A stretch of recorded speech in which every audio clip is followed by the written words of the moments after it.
Hello बच्चों, आज इस वीडियो में हम करेंगे केस स्टडी की problem from the chapter polynomials. हमारे बोर्ड एग्जाम में मैथमेटिक्स के पेपर में 3 केस स्टडी की प्रॉब्लम आती हैं और वो प्रैक्टिकल एप्लीकेशन पे होती हैं, इसलिए हम थोड़ा सा कंफ्यूज हो जाते हैं। वैसे केस स्टडी की प्रॉब्लम सबसे ज्यादा इजी होती हैं। तो चलते हैं अपनी फर्स्ट केस स्टडी की प्रॉब्लम पे। In a pool at an aquarium a dolphin jumps out of the water traveling at a 20 centimeter per second. Its height above water level after t seconds is given by h is equal to 20t minus 16t square।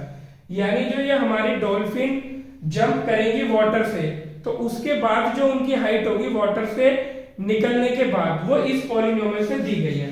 यानी हमें height दी गई है t के respect में, यानी 20t minus 16t square. अगर jump करने के 1 सेकंड बाद मेरे को हाइट फाइंड करनी है तो t की जगह 1 रख देंगे। 2 सेकंड के बाद मेरे को हाइट फाइंड करनी है तो 2 रख देंगे। अब देखते हैं वो क्या पूछता है। Find the zeros of the polynomial, यानी इस पॉलिनोमियल की मेरे को जीरो फाइंड करनी है। तो पॉलिनोमियल की जीरो कहां पे फाइंड होती है? जहां पे पॉलिनोमियल जीरो होता है, यानी value of variable eight which the polynomial is zero. तो हम पॉलिनोमियल को जीरो के इक्वल रख देंगे। 20t minus 16t square is equal to 0। दोनों से क्या कॉमन आ रहा है? 4 और t कॉमन आ रहा है। यहां बचेगा 5, यहां बचेगा 4 और t इज इक्वल टू 0। ठीक है, तो बारी बारी से दोनों को 0 रखेंगे। जब 4t इज इक्वल टू 0 रखेंगे तो t इज इक्वल टू 0 हो जाएगा। 5 minus 4t is equal to 0 रखेंगे तो कितना आएगा मेरा? 5 इज इक्वल टू 4t, और यहां से मेरे को मिल जाएगा t इज इक्वल टू 5/4। तो यानी मेरी दो जीरोस आ चुकी हैं, t इज इक्वल टू 0 और t इज इक्वल टू 5/4। यानी एक तो 0 टाइम पे यानी इनिशियली उनकी हाइट 0 होगी, और दूसरा है 5/4 सेकेंड, यानी जब ये ऊपर जंप करने के बाद नीचे लौट आएंगी, जब दोबारा वाटर को टच करेंगी तो वो टाइम कितना होगा? 5/4, क्योंकि दोनों ही टाइम पे हमारी जो हाइट है वो 0 आ रही है। यानी जब डॉल्फिन जंप करने के बाद वापस वाटर को टच करेगी तो वो टाइम होगा हमारा 5/4, क्योंकि उसी टाइम पे डॉल्फिन की हाइट क्या है? 0। अब आ जाते हैं सेकंड पार्ट पे। उसने 0 फाइंड कराई थी, हमने फाइंड कर लिया। सेकंड पार्ट क्या है? Which of the following graph represent the ht। तो इसमें हमें बताना है कौन सा ग्राफ हाइट को रिप्रेजेंट कर रहा है डॉल्फिन की। तो अब देखो हमें क्या करना है। देखो इसने 5/4 ये पैरामीटर दिया हुआ है, क्योंकि 5/4 हमारा 0 आया था। तो ध्यान रखना है, एक तो जो हाइट का ग्राफ है वो 0 पे 0 होना चाहिए और 5/4 पे 0 होना चाहिए। तो देखो कैसे देखेंगे। देखो इस वाले ग्राफ को अगर मैं देखूं तो ये 0 पे 0 हो रहा है और 5/4 पे 0 हो रहा है, तो इस ग्राफ के होने की पॉसिबिलिटी हो सकती है। अब आ जाते हैं दूसरे पे। यहां पे देखो, पहले ना होने की प्रोबेबिलिटी देख लो। ये 0 पे 0 हो रहा है ग्राफ, लेकिन 5/4 पे मैक्सिमम हो रहा है। 0 नहीं आ रहा, लेकिन 5/4 पे क्या आना चाहिए? हमारा पॉलिनोमियल 0 आना चाहिए। तो ये ग्राफ नहीं हो सकता हाइट का। ठीक है, अब आ जाते हैं सेकंड थर्ड वाले ग्राफ पे। तो देखो यहाँ पे 5/4 पे 0 हो रहा है और 0 पे 0 हो रहा है, यानी ये ग्राफ भी पॉसिबल है। ये भी पॉसिबल था, ये भी पॉसिबल हो सकता है। अब इस पे आते हैं। ये देखो 0 पे 0 नहीं है, नेगेटिव की वैल्यू है, और 5/4 पे 0 है, तो ये भी नहीं हो सकता, क्योंकि t इज इक्वल टू 0 पे भी ग्राफ 0 होना चाहिए। लेकिन t इज इक्वल टू 0 पे 0 ना होके नेगेटिव में कुछ वैल्यू दे रहा है। अब देखते हैं, ये दोनों ग्राफ तो हो ही नहीं सकते। अब इनको देखते हैं। एक डाउनवर्ड ओपनिंग है, एक की अपवर्ड ओपनिंग है। तो ध्यान रखना है आपको हमेशा, जब भी वेरिएबल का कोफिशिएंट नेगेटिव हो, क्योंकि ये क्वाड्रेटिक इक्वेशन है, क्वाड्रेटिक इक्वेशन का ग्राफ हमेशा क्या होता है? हमारा पैराबोला होता है। अब ये कैसे पता लगाते हैं कि पैराबोला का माउथ अपवर्ड ओपन होगा या डाउनवर्ड ओपन होगा? ये पता चलता है एक्स स्क्वायर के कोफिशिएंट से। अगर coefficient of x square negative होता है, किसका कोफिशिएंट? एक्स स्क्वायर का coefficient of x square. X square मतलब जो भी पॉलिनोमियल में वेरिएबल है। कोफिशिएंट ऑफ टी स्क्वायर, यहां पे किसका देखेंगे? टी स्क्वायर का, तो वो नेगेटिव है, तो पैराबोला हमेशा डाउनवर्ड ओपनिंग होगा। यानी ये अपवर्ड ओपनिंग है, ये नहीं हो सकता, और हमेशा डाउनवर्ड ओपनिंग होगा अगर एक्स स्क्वायर का कोफिशिएंट नेगेटिव है। अगर एक्स स्क्वायर का कोफिशिएंट पॉजिटिव है तो ये वाला ग्राफ होता हमारा, ठीक है। तो ये वाला जो ग्राफ है ये हमारा हाइट को रिप्रेजेंट कर रहा है। क्लियर है बात। इसका एक मेथड और है, 0 और 5/4 के बीच की वैल्यू अगर तुम इस पॉलिनोमियल में रख के देख लोगे तो देखो 0 और 5 के बीच में इसमें तो नेगेटिव आ रही है और इसमें पॉजिटिव आ रही है। अब देखो 0, 0 यहाँ की कोऑर्डिनेट है और यहाँ क्या कोऑर्डिनेट है हमारा, t वाला कोऑर्डिनेट 5/4। तो 0 और 5/4 के बीच में अगर मैं 1 देखता हूँ, 1 इनके बीच में पड़ेगा क्योंकि 5/4 कितना होता है 1.25। तो 0 और 1.25 के बीच में 1 वैल्यू होगी। आप पॉलिनोमियल में 1 पुट करके देख सकते हैं। तो चलो हम देखते हैं, एक बार रख के ht में 1 रख दिया हमने, h1 तो कितना हो जाएगा 20 into 1 minus 16 into 1 स्क्वायर। तो ये आ जाएगा हमारा 20 minus 16 is equal to 4। ये बच्चों 4 कैसा आया, प्लस का। तो देखो यहाँ पे हमारा 4 हो सकती है, ये 1 पे वैल्यू कितनी हो सकती है 4, लेकिन इसमें 1 पे 4 वैल्यू नहीं हो सकती क्योंकि ये नेगेटिव है। अगर हमारा ये वाला ग्राफ इसको सेटिस्फाइड करता तो यहाँ पे वैल्यू कितनी आती -4। तो एक मेथड ये भी है कि आप इन दोनों के बीच में वैल्यू रख के देख लो, अगर पॉजिटिव आ रही है तो ये वाला ग्राफ होगा और अगर नेगेटिव आ रही है तो ये वाला ग्राफ होगा। और सबसे बेस्ट मेथड जो इससे पहले बताया, अगर हमारा x² का कोफिशिएंट नेगेटिव है तो पैराबोला डाउनवर्ड ओपनिंग होगा और अगर पॉजिटिव है तो अपवर्ड ओपनिंग होगा। अब इस केस स्टडी में 2 क्वेश्चन और हैं, जरा हम उनको लिख लेते हैं। अब उन दोनों क्वेश्चंस को भी फिर हम करेंगे। अब चलते हैं इस पे बचे हुए दोनों पार्ट पे। तो थर्ड पार्ट क्या कह रहा है, पहले 2 पार्ट कर चुके हैं। What would be the value of h at t is equal to 3/2, interpret the result. तो कह रहा है कि जब टाइम 3/2 है तो हाइट कितनी होगी। तो हाइट के लिए हमें फंक्शन दे रखा है ht, कितना दे रखा है 20t minus 16t स्क्वायर। तो इसमें 3/2 आप पुट कर दीजिए, 3/2 इज इक्वल टू, तो 20 into 3/2 minus 16 3/2 का होल स्क्वायर। इसको सॉल्व करेंगे, 2 10 जा 20, 10 3 जा 30 माइनस ये हो जाएगा 16 into 9/4, 4 4 जा 16। तो यहाँ पे कितना जाएगा, ये रहा 30 माइनस 9 4 जा 36। तो यहाँ पे हम ये देख रहे हैं कि h 3/2 जो आ रहा है वो आ रहा है हमारा -6। तो -6 हाइट का मतलब क्या है कि ये जो हमें फंक्शन दिया हुआ है ये इस वाटर से ऊपर जाने पे दिया हुआ है। उसने बोला है jumps out of the water travelling 20 centimetre per second, its height above water level, यानी वाटर से ऊपर के लिए फंक्शन दिया गया है।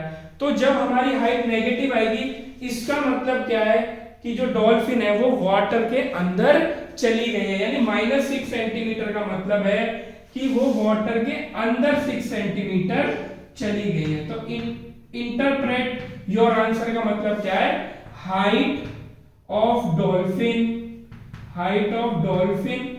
इन the water, dolphin in the water, यानी ये जो हाइट है 6 सेंटीमीटर ये वाटर के अंदर है। माइनस साइन क्या शो कर रहा है कि the height of dolphin is in the water. ठीक है, अब चलते हैं अपने 4th पार्ट पे। How much distance has the dolphin covered before hitting the water level again. ये जब हमने पॉलिनोमियल्स की जीरो फाइंड करी थी तो फर्स्ट पार्ट में 2 जीरो आई थी, t इज इक्वल टू 0 और t इज इक्वल टू आया था 5/4। तो देखो इन दोनों टाइम पे डॉल्फिन वाटर के सरफेस पे होंगी, t इज इक्वल टू 0 यानी अब ये निकल के जंप कर रही हैं और जब ये लौट के आके वाटर को टच कर रही है तब कौन सा टाइम है 5/4। तो अब ये मुझसे पूछ रहा है कि हमारी जो डॉल्फिन है उन्होंने कितनी डिस्टेंस कवर करी होगी। अगर मैं 5/4 को इसमें पुट कर देता हूं तो 0 आ जाएगा, लेकिन वो क्या है हाइट, लेकिन उसने क्या पूछा है हमसे डिस्टेंस। तो जब ये अगेन हिटिंग, जब ये दोबारा हिट करेगी यहाँ पे आके तो इसका मतलब क्या है कि ये वाला डिस्टेंस प्लस नीचे वाला डिस्टेंस। तो इसको हम कैसे करेंगे, फॉर्मूला हमने ये पढ़ा है, speed is equal to distance upon time, ये वाला हम लगाएंगे फॉर्मूला, डिस्टेंस अपॉन टाइम। ठीक है, तो मेरे को डिस्टेंस फाइंड करना है, तो डिस्टेंस इज इक्वल टू क्या हो जाएगा, स्पीड इनटू टाइम। क्या हो जाएगा, स्पीड इनटू टाइम। तो स्पीड मेरे को दे रखी है, क्या दे रखी है, 20 सेंटीमीटर पर सेकेंड इनटू, और कितने सेकंड लिए हैं उसने, टाइम 5/4। तो 4 5 जा 20, 5 5 जा 25 सेंटीमीटर। यानी डॉल्फिन जब मैक्सिमम हाइट कवर करके दोबारा वाटर को टच करेगी तो इतने टाइम में वो 25 सेंटीमीटर डिस्टेंस कवर करेगी। अब चलते हैं अपने हम नेक्स्ट के स्टडी प्रॉब्लम पे। अब चलते हैं अपने नेक्स्ट क्वेश्चन पे। A ball is thrown in the air so that t second after it is thrown, its height h metre above its starting point is given by the polynomial h is equal to 25t minus 5t square। यानी जब हमने ball को throw किया है उसके बाद जो height होगी वो टाइम के अकॉर्डिंग वेरिएट होती चली जाएगी और वो इस पॉलिनोमियल से दी गई है हाइट फेंकने के t सेकंड बाद। अगर मेरे को 1 सेकंड के बाद बॉल की हाइट फाइंड करनी है तो t इज इक्वल टू 1 रख देंगे, 2 सेकंड के बाद फाइंड करनी है तो t इज इक्वल टू 2 रख देंगे। क्लियर है बात। अब आ जाता है क्या फाइंड करा रहा है, first part, right zeros of the given polynomial. तो पॉलिनोमियल की जीरोस कहां पे फाइंड करते हैं, जहां पे वैल्यू ऑफ पॉलिनोमियल 0 होती है, और 0 क्या होती है हमारी, the value of variable eight which the polynomial is 0। तो यानी वैल्यू ऑफ वेरिएबल t की वैल्यू फाइंड करनी है जबकि पॉलिनोमियल 0 है।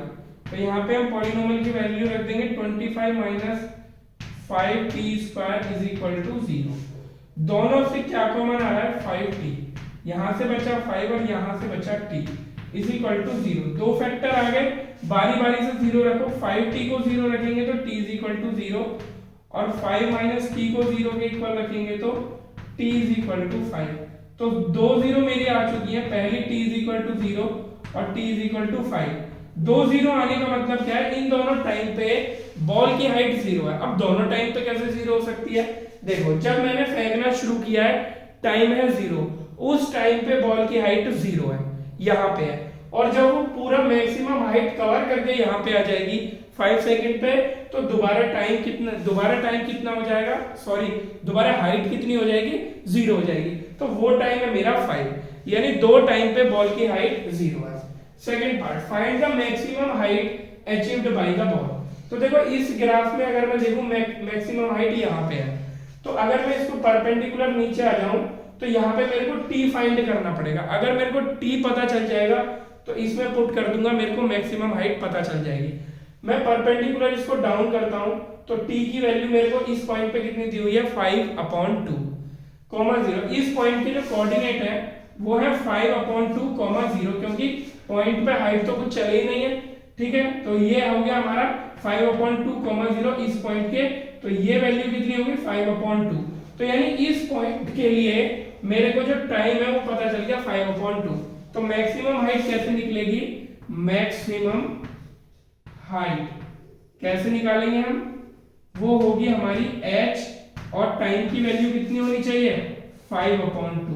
तो पॉलिनोमियल में t की जगह हम 5/2 रखेंगे, 25 इंटू 5/2 माइनस 5 और 5/2 का होल स्क्वायर। इसको सॉल्व करते हैं, ये हो जाएगा 125/2 माइनस ये हो जाएगा 5 5 जा 25, 25 5 जा 125 और 2 का स्क्वायर 4, एलसीएम आएगा इसका 4, यहाँ पे देखेंगे तो ये आ जाएगा 250 माइनस 125, ठीक है, इज इक्वल टू ये आ जाएगा 125/4, 4 से डिवाइड कर देंगे तो 31.25 मीटर। यानी जो मैक्सिमम हाइट आई है हमारी वो आई है 31.25। क्लियर है। अब आ जाते हैं थर्ड टाइम पे, how much time ball take to reach the height of 30 metre. इस बार मेरे को ये दोनों पार्ट आप नोट डाउन कर सकते हैं, फिर मैं यहाँ पे इरेज करके बाकी दोनों बचे हुए पार्ट भी यहीं पे करूंगा, ठीक है। तो अब आ जाते हैं, क्या कह रहा है, इनको इरेज कर लेते हैं। मैक्सिमम हाइट आई थी हमारी 31.25 और जो पॉलिनोमियल की 0 आई थी वो आई थी 0 और 5। 0 और 5 पे हमारे पॉलिनोमियल की वैल्यू क्या होगी 0। अब आ जाते हैं थर्ड पार्ट पे। वो क्या कह रहा है कि 30 मीटर जब बॉल की हाइट है तो हाउ मच टाइम, यानी टाइम कितना होगा। यानी मेरे को ht इस बार कितना दे रखा है 30, तो मेरे को t बताना है। ठीक है, तो वैल्यू पुट कर देते हैं उस पॉलिनोमियल में, तो क्या आ जाएगा 30 is equal to 25t minus 5t square. ठीक है, क्वाड्रेटिक इक्वेशन बननी है तो t की दो वैल्यूज आएंगी, तो इसको स्टैंडर्ड फॉर्म में कर लेते हैं। 5t square minus 25t plus 30 is equal to 0। Clear है, पूरी इक्वेशन को 5 से डिवाइड कर दो तो इजी हो जाएगी। t square minus 5t plus 6 is equal to 0। Factor करेंगे स्प्लिटिंग मेथड से, तो 5t को स्प्लिट कर लेंगे माइनस 3t और माइनस 2t में, इज इक्वल टू 0। पहले दोनों फैक्टर से t कॉमन है तो t माइनस 3, इससे माइनस 2 कॉमन है तो t minus 3 is equal to 0। ठीक है, तो फैक्टर आए t माइनस 3 और t minus 2 is equal to 0। यहां से बारी बारी से 0 रखेंगे, t इज इक्वल टू 3 और दूसरे से t इज इक्वल टू 2। तो यानी हमारी जब बॉल की हाइट 30 मीटर है तो टाइम 3 सेकंड है और 2 सेकंड है। अब ये कैसे होगा कि एक ही हाइट पे दो टाइम, तो उसे ग्राफ से समझेंगे। सपोज दैट यहाँ पे टाइम मेरा है 2 सेकंड और यहाँ पे है मेरा कितना 3 सेकंड। तो आप ये देखो कि यहाँ पे दोनों हाइट इक्वल है। हाइट कितनी है यहाँ पे 30 सेंटीमीटर। खुद ही देखो ये दोनों हाइट इक्वल है या नहीं है, ये 30 और ये 30। पहले जब मैंने उसको फेंका है तो 2 सेकंड के बाद यहाँ पे होगी, फिर वो मैक्सिमम हाइट अचीव करके यहाँ पे आई होगी, तो थोड़ा सा टाइम लगेगा, तो वो फिर 3 सेकंड के बाद भी 30 सेंटीमीटर हाइट पे होगी। तो इसलिए टाइम की दो वैल्यूज आती हैं। अब last part, find two different values of t when height of ball was 20 centimetre. ये फोर्थ पार्ट उसने पहले पार्ट के कंपैरिजन में इजी कर दिया। उसने पहले से ही बोल दिया है कि दो वैल्यूज आएंगी टाइम की, वो दोनों बताओ। जब हाइट कितनी है मेरे पास 20, तो इस बार हाइट 20 रख देंगे, तो 20 इज इक्वल टू, जैसे ये किया था सेम टू सेम यही करना है, 25 माइनस 5t स्क्वायर। ठीक है, तो 5t स्क्वायर को इधर ले आएंगे, minus 25t plus 20 is equal to 0। पूरी इक्वेशन को 5 से डिवाइड कर दो, t square minus 25 t square minus 5t, 5 से डिवाइड करने पे 5t और ये हमारा है 20। ठीक है, प्लस 4 इज इक्वल टू 0। ठीक है, स्प्लिटिंग मेथड से फैक्टर करेंगे, t square minus 4t minus t plus 4 is equal to 0। t common ले लेंगे, t माइनस 4 और माइनस 1 कॉमन ले लेंगे तो t माइनस 4। तो यहां से मेरे को दो फैक्टर मिल रहे हैं। क्या मिल रहे हैं, t माइनस 4 कॉमन ले लेंगे, पहले फैक्टर से बचेगा t, दूसरे से बचेगा 1 इज इक्वल टू 0। यानी t की वैल्यू 2 आएंगी 4 और t की वैल्यू आ जाएगी हमारी 1। तो ये भी ऐसा ही है, t is equal to 1 second पे और t is equal to 4 second पे हमारी हाइट इक्वल होगी। ये भी 20 सेंटीमीटर है, ये भी 20 सेंटीमीटर है। ये टाइम 1 सेकंड है और ये टाइम 4 सेकंड है। तो इसीलिए हमारा डबल डबल टाइम आता है, क्योंकि बॉल प्रोजेक्टाइल मोशन करके डाउनवर्ड आ रही है। तो ये थी हमारी दो केस स्टडी पॉलिनोमियल पे बेस्ड। अब हम नेक्स्ट वीडियो में नेक्स्ट चैप्टर की केस स्टडी आपसे डिस्कस करेंगे।